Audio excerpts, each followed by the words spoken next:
Welcome back to House of Footy, guys. We are going to continue our round of 16 previews with the next round of games. Japan versus Croatia is the next game we're going to discuss.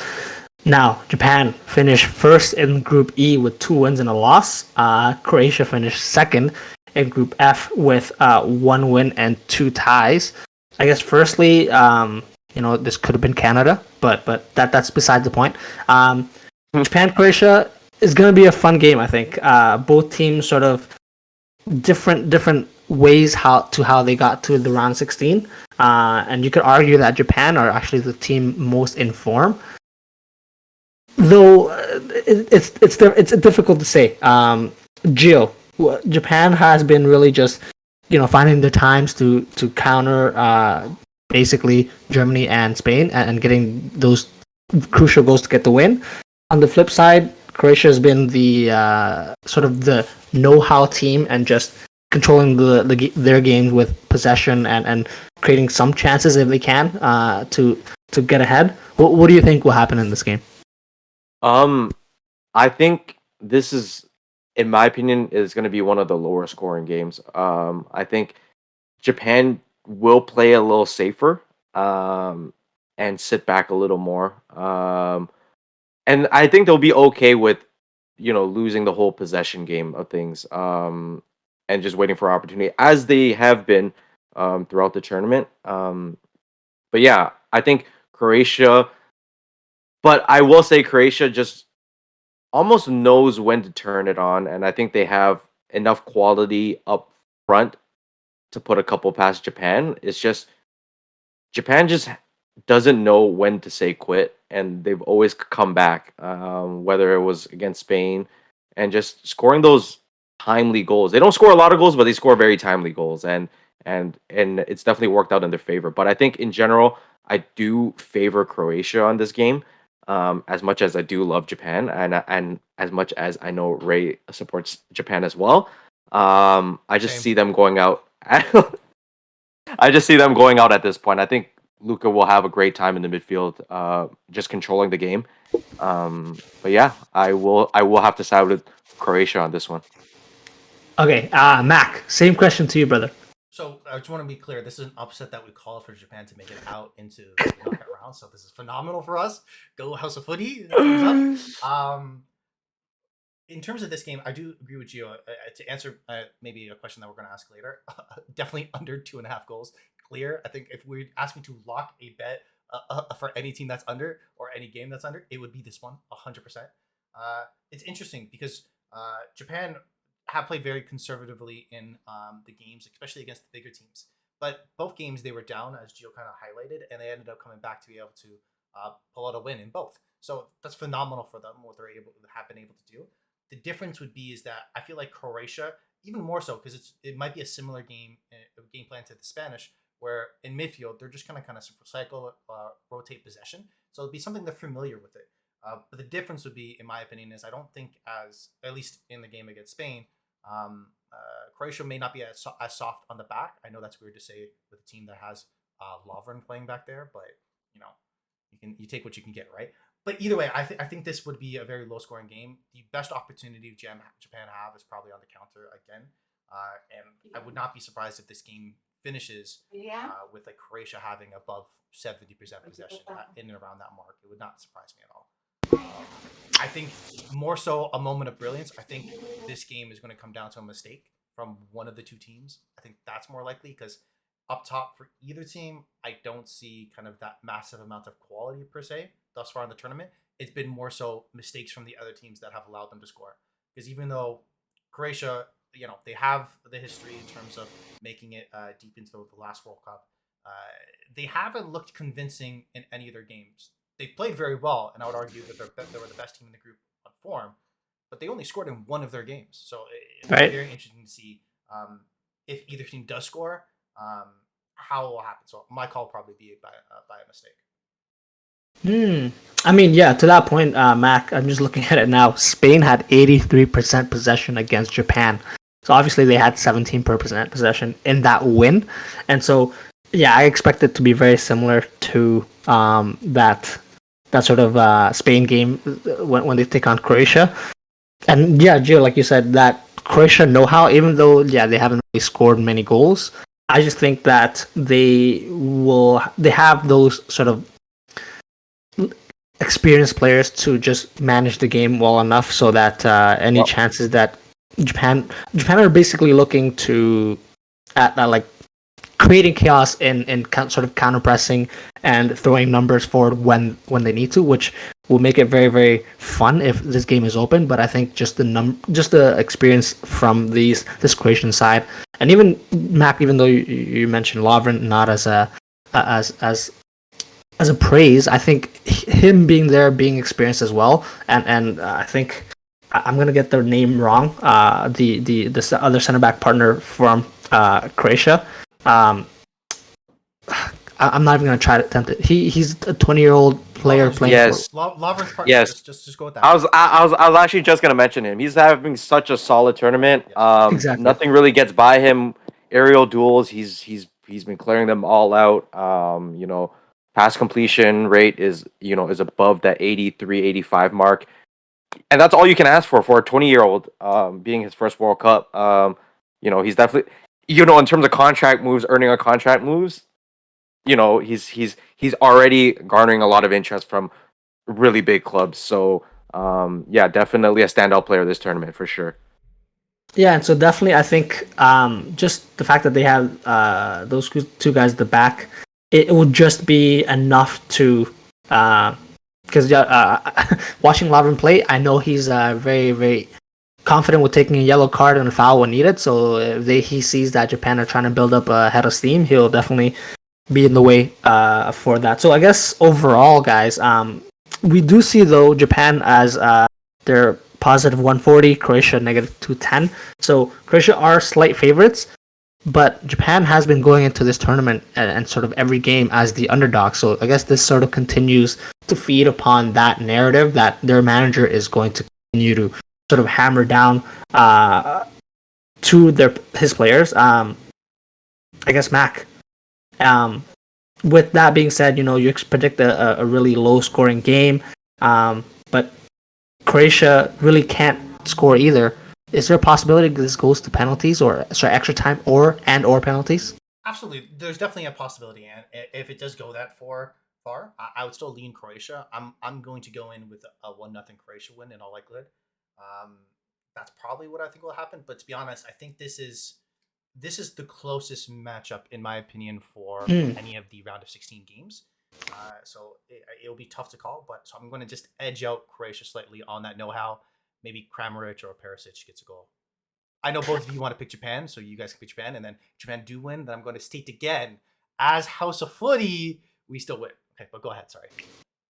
Just before Gio, I do have a hot take that will be coming on later, and I want you guys I want your reactions on the podcast. So, Okay. but I think Croatia might just edge it. Gio, what do you think? No, I agree. I just think the overall experience, and just the sturdiness of the back line, I just don't think it can really collapse even if, things do get a little shaky. Again, Croatia has bent a couple of times in this tournament, but they managed to get by, and I think they will do so again here. Not get by, but they'll definitely feel very comfortable. I don't think the pressure is really going to get to them in terms of this Japan side.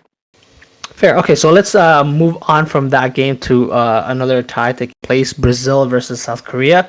Brazil Oh, finished first. Oh, brother!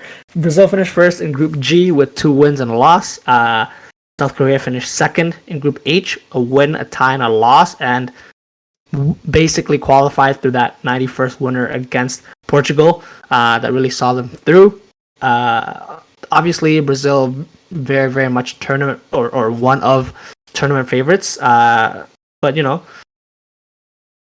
anything could happen in this late stage. So Gio, I guess let me hear your thoughts first for this game. okay. My thoughts are I think Brazil is going to win, but let me voice my opinion here. Okay, I just don't like how emotional these Korean players are. Like, why are you crying after every single game? Like, they cried after Ghana. Okay, I get it. You're in a tough situation. And then you go and beat Portugal, and then you cry again. Like, bro, you're in the round of 16. To quote Kobe, job finished? Job not finished. Why are you crying? Why are you crying? Let's play football, boys. I get it. The emotions are running high as the World Cup, but every single game, especially Mr. Hyunmin Son, like that guy needs to stop crying, man. It in particular, but I hope Brazil just really comes out here and outclasses them in every which way. Which I think they will. I think they'll have trouble in terms of Korea's counterattack. They are quite pacey in that sense, and a lot of attention is going to be drawn by Son, obviously, and that's almost how they got their second goal against Portugal. A lot of people, most of the defense collapsed on Son, which opened which opened up a lot of space for I think it's T Chan from Wolves. Is he still on Wolves? Yeah, I think so. Yeah. Okay. Which I think they need to just play Son as a regular player. I know he's class, but you can't just all collapse on him. It opens up the rest of the field for them, and I think that's how they're going to play their game this time around again against Brazil because they know the level of play Brazil brings, and I think they know the physicality of Brazil too. Particularly Casemiro, who will fold anyone who wants to run down the middle, and that could be Son. So good luck to him. Just before we get your thoughts, Mac, I just want to bring it up because we have Gio on the podcast. He just finished rinsing out Son. But on the flip side, another Spurs player for Brazil, Richarlison, with 2 goals, leading the goals for Brazilians. That'll be interesting, I guess, to see which Spurs player makes it through. But Mac, give us your thoughts on this game. First of all, in terms of the Korea crying thing, why can't men share their emotions? I don't understand. I think it's great. Every game. What I want to have happen is, do you know the coach that took the picture with Son from Ghana? I want Son to take a picture with him and see him cry. That's what I want to see. That's what I'm here for. But no, I think again, it's different because it's been a while. I think in the last World Cup they didn't make it out of the group stage, so this is new for kind of this cycle of players for them. Because a lot of their players are in their kind of the late 20s, early 30s, who this may be their last World Cup, right? Wouldn't be surprised if Son, this may be his last one because he's 30 already, even though a lot of people feel like he's a lot younger than that. But in this individual game, I think South Korea are probably the team that's may have the easiest setup to play against a better team in a lot of ways. They understand the roles. They have pacey attackers. Their quality from set pieces. I think for me, even though he didn't score in their last game, Cho, the striker, and I know I talked about on our last podcast, Gio, is the left wide back, Jinsu Kim, Kim Jinsu, sorry. He's class in terms of that left foot, putting balls into the box. The tough part will be is they're going to try to attack on the counter. They're going to try to attack from set pieces. The interesting will be is how aggressive are they? Because if you leave space on our counterattack for Brazil, they'll feast. So you have to make sure that balance is very, very key. And I think that will be an interesting kind of skill that we'll have to go throughout the entire match. On the other side, though, for Brazil, I know there's question marks about if Neymar does start. If he's not playing, I think this will be a much tougher test than Brazil have faced because he's probably their best number 10, I would say, in terms of playing in behind a striker in a creative sense. And even though Paquetá, he has quality, he hasn't had a good run of form for West Ham, as well as, to be honest, in the couple of games with Brazil, hasn't looked very convincing as well.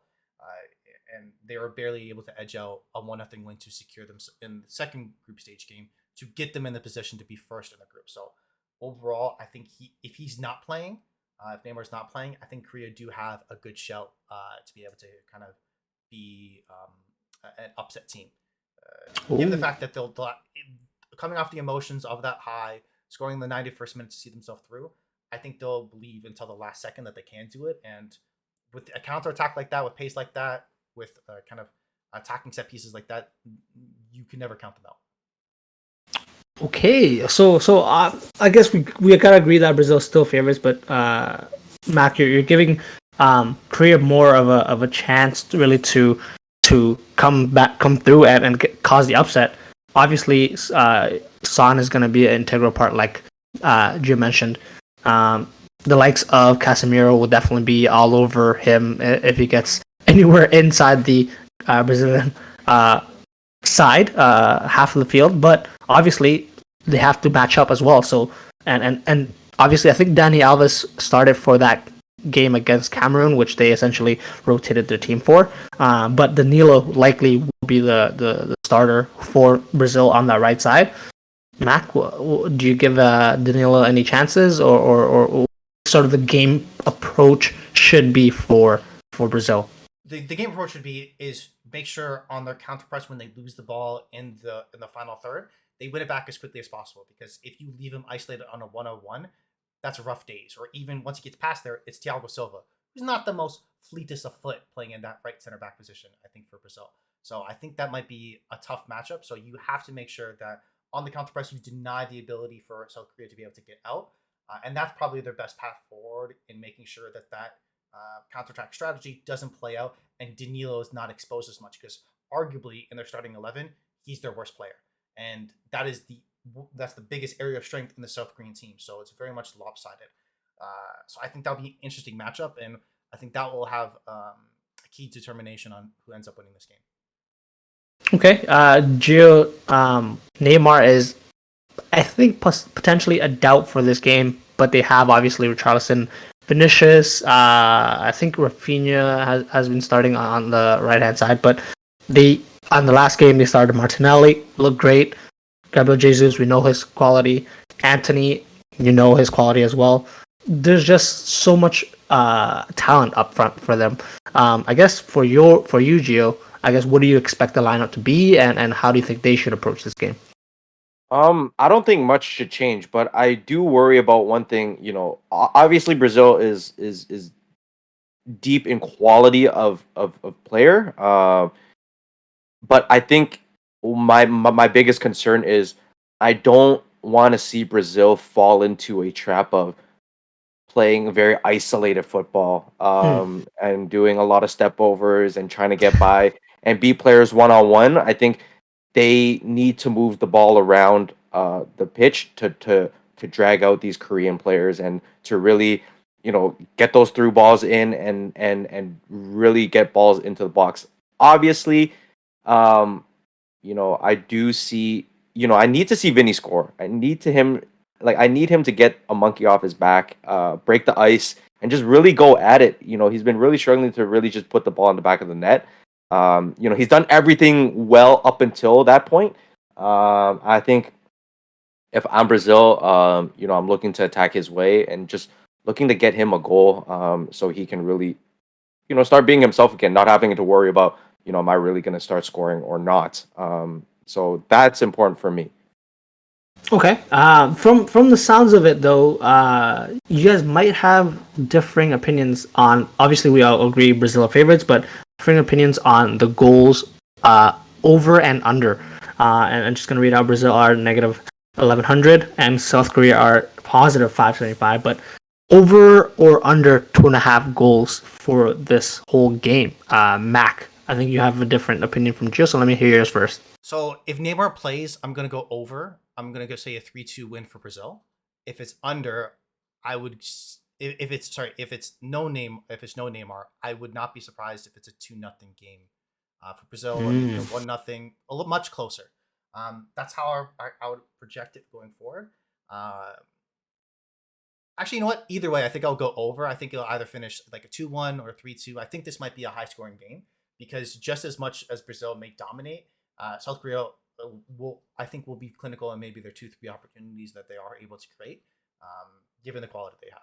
So that's how I think it will turn out. Okay, same question for you, Gio. I would agree. I would go for the over. I think Korea has been pretty consistent in terms of the counterattack and being able to put away their chances. But I think this game will finally see the Brazil we're hoping to see in terms of goals and dancing, and how they prepared over 100 dances for goal scoring. But yeah, no, I definitely want to see that happen as well, and I think it will happen. The game has to open up, and I think it will. Fair. I guess we're gonna wrap up this part of the podcast here, but just a quick question to entertain my own self. In both games, Brazil, Cameroon, and South Korea against Portugal, we saw players scoring after the 90th minute mark and players taking their shirts off. And I'm obviously thinking about Abubakar for Cameroon and then getting that red card. If Son scores that 90-minute winner, do we think he's going to take off his shirt too? Do the yellow cards reset after this game, or is it? That's let me my check that question. out. I'm worried about that because I think in the last World Cup they changed it. It's after the round of 16, so then no one can really miss the quarters unless they get 2 yellows in the group stage, and then they might miss the round of 16. That's more so what I would be worried about because I don't know if he's picked up a yellow card yet. If he hasn't, and it does reset after this game, 100% he's taking off his shirt and he's celebrating. Fair. Same question to you, Gio. I don't think he's much of a shirt taking off kind of player. You got to. I think. Oh, he'll cry for you. That's what you would say, right? No. Cry. He'll cry. He'll cry. He'll be on his knees crying. That's the thing, man. That's the freaking thing. But no, I don't think he'll take off his shirt. I think he'll cry. Which, if there was a bet for that, it's a lock. There's not too many locks in bets, but that's a lock, boys. So death taxes Korean soccer players crying. Is that No. Is that your theory? Son Heung-min. Oh, okay. Let's just scrap the Korean player. Son Heung-min will cry. Fair. Just to answer your question, it does look like yellow cards carry over from group stage into the round of 16, so that might play a part in that. But definitely, again, guys, we're going to cover all those games that we just talked about in our next podcast, so come back to listen to that.